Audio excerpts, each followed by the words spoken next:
Nimejaribu sana kuzungumza na baba yako, lakini anielewe. Labda uende anafikiri kuwa mawazo yangu mimi yamefika mwisho. Katika hii dunia mume wangu, ni wachache wanaotoa furaha kuliko hata wanaoipokea furaha yenyewe. Mawazo yako yana nguvu sana Sanya. Hebu usiweze ujinga. Unamaanisha nini hao? Jaribu kumtumia mshenga. Anaweza akatetea ndoa yetu. Sanya, jua nakupenda sana. Na muda si mrefu tutakuwa pamoja.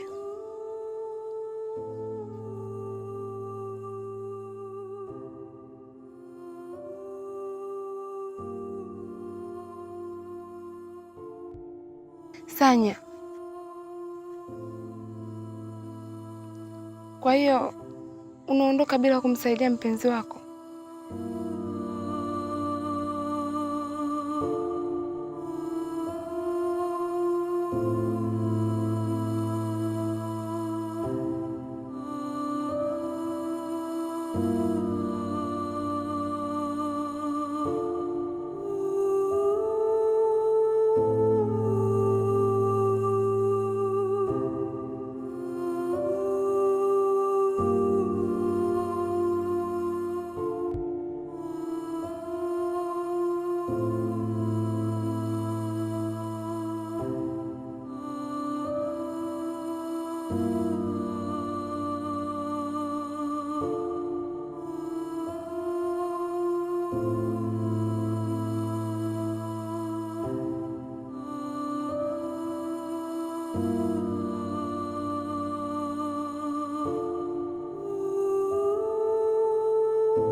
Wewe ndio.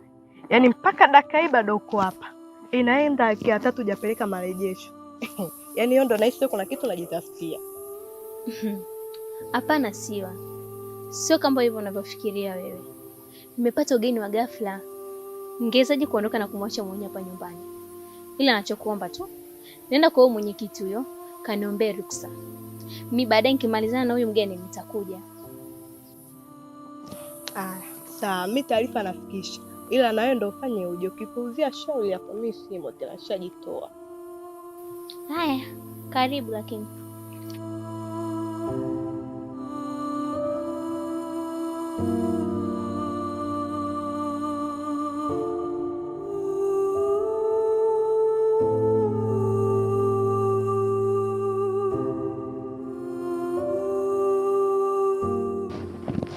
Karibu chakula kaka yangu. Asante dada. Nashukuru. Huko nilipotoka nimepata riziki. Kwa hiyo asante sana dadangu. Ila kaka, maamuzi uliyochukua yako sahihi. Labda nikwambie kitu. Ndoa sio kwa ajili yako na wala sio kwa huyo mke wako. Ndoa ni kwa ajili ya watoto. Hivyo basi, mawazo yako sambamba na mimi. Nikiwa kama wifi yake, nisingeweza kuruhusu dharau anazokuonyeshia kaka yangu. Upo sahihi dada. Na ndio maana hata mimi sikutaka nishauriwe juu ya mawazo yangu ambayo nataka kuyafanya. Nilizamilia kufanya hivi kwa sababu nilichoka na tabia ambazo nilikuwa naonyeshwa na wifi yako. Na isitoshe wanawake wako wengi. Kuna imani nitatafuta mwanamke mwingine hata nituliza mumeo. Nitaoa tu.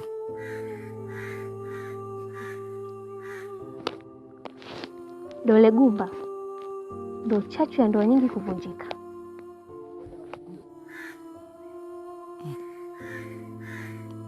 Una maana gani dada?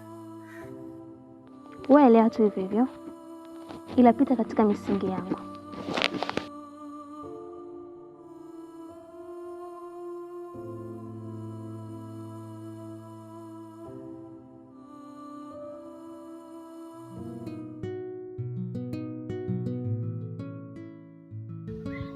Haya.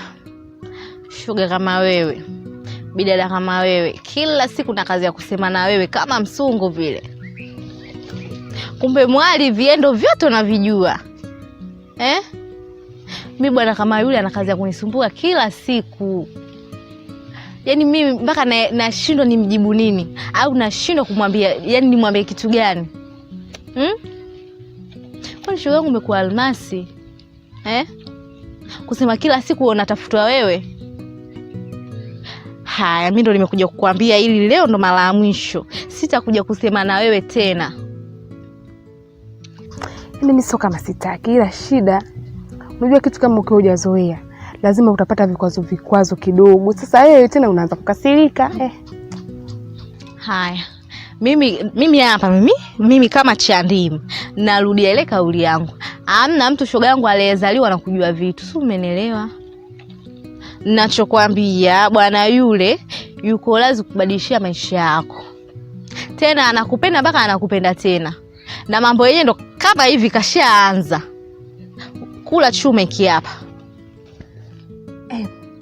Wewe. Kimetoka wapi? Kimetoka wapi? Si yule bwana yule Fabiani. Anavokutaka mkaka watu yuko lazima kubadilisha na maisha yako, na mambo yenyewe ndo kama hivi ndo kashaanza kama hivyo simu.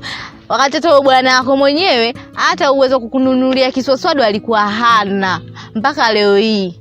Lakini mtu anajitoa kwa nguvu zote. Mtu anapambania penzi.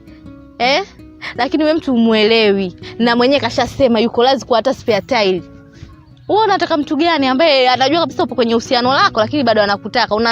Utampata mtu gani kwa miaka hii sasa hivi? Sema kisimu kizuri. Mtu. Sema sasa umesikia? Yaani mimi namchuna tu, lakini sitaki mahusiano nayo hayo. Tutakuwa tunamchuna tu kama hivi basi. Kwani shoga yangu mimi ndio nimekwambia yule awe mume wako wa maisha? Mfunge ndoa muoane kabisa. Yaani unavotaka wewe naenda anavotaka hivyo hivyo. Basi udugu mimi nimekuelewa tena, simu ndo kama hili tena natamba nalo. Haya bwana. Nasema ngoja nimpelekee bidada kama huyu mwali, lakini anajifanya havijui viendo vyote. Ndo nimekuletea hapo ili ujue kama yule bwana kweli kafoli love, anakupenda mpaka anazimia. Haya udugu wangu.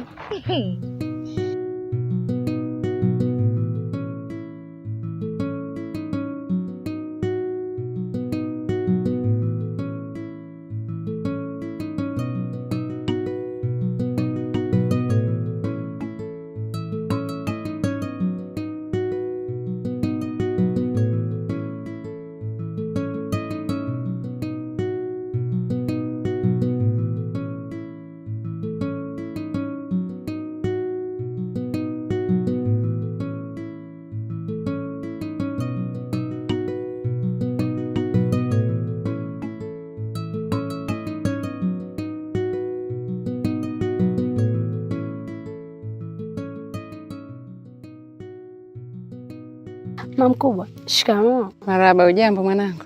Sijambo, za nyumbani? Salama. Karibu ndani, mbona umesha nje? Asante mwanangu, nimetoka huko ndani. Namsubiri babako. Sawa, basi mimi nipo ndani. Haya.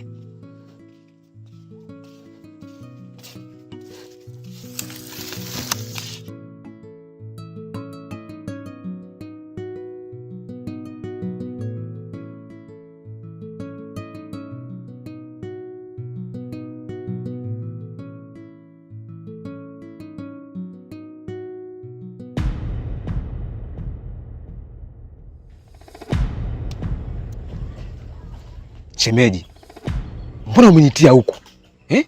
Wakati tungikaa pale ndani tu na tukazungumza maneno yote yakaeleweka. Pana shemeji, hatuwezi kuzungumzia ndani hali ya kuwa kuna watoto. Sitaki wasikie. Sawa, zungumza, mimi nakusikia. Shemeji, unapaswa kutumia busara na sio hasira. Ndipo unaweza kuiokoa ndoa ya mwanao. Unafikiri utaiokoa ndoa ya mwanao bila kutumia busara? Shemeji, busara gani unaizungumzia wewe? Ni kuweka sawa na Hawa kurudi kwa mume wake. Siwezi nikatumia busara hiyo aliyakuwa mwanangu amepewa talaka na mume wake. Kama asingepewa talaka, ningeweza kumrudisha mwanangu kwa mume wake. Alichoniambia nimfundishe namna ya kuishi na mwanaume, na hapa nipo katika mafunzo. Una maana gani kusema hivyo? Shemeji, safari ni hatua, hauwezi kufika bila kuianza. Siwezi kutapika nyongo yangu nikailamba alafu nikadai ni chungu. Nitakuwa najiongopea tu. Shemeji, naamini kizuri ni kizuri tu, chenye ubora kitabaki kwenye ubora tu. Unatakiwa uzingatie hiyo.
Shikamoo baba.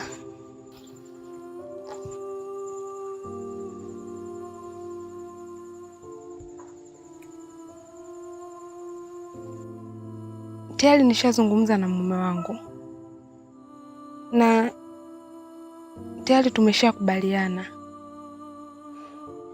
Nilikuwa nahitaji kurudi kwa mume wangu. Unamchokoza paka, cha kwanza kuinua mkia, cha pili kuvimba mwili, alafu kuzingatia maamuzi atakayoamua. Ina maana maamuzi ya mumeo hayakuwa sahihi. Baba, changamoto zinafanya maisha yavutie. Ili kushinda, ufanye maisha kuwa na maana. Hakuna ndoa ambazo hazina migogoro. Hakuna ndoa ambazo hazina changamoto. Na wewe ndo wakusuluhisha changamoto zangu mimi. Sasa wewe ukinikasirikia, mimi nitasuluhishwa na nani? Mimi ndo nitaka nisuluhu ndoa yako.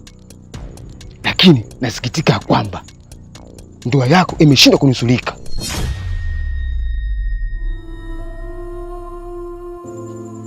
Nikiwa kama baba mzazi wa Hawa na kuozesha kwa mwanamume mwingine.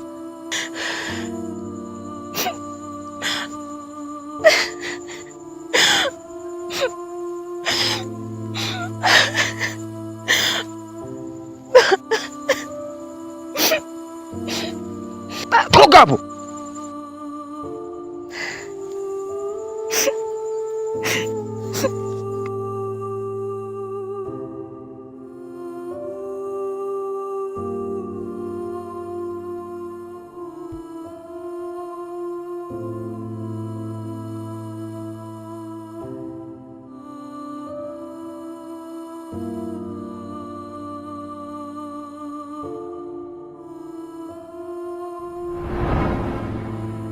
Hivyo ndio ilivyokuwa.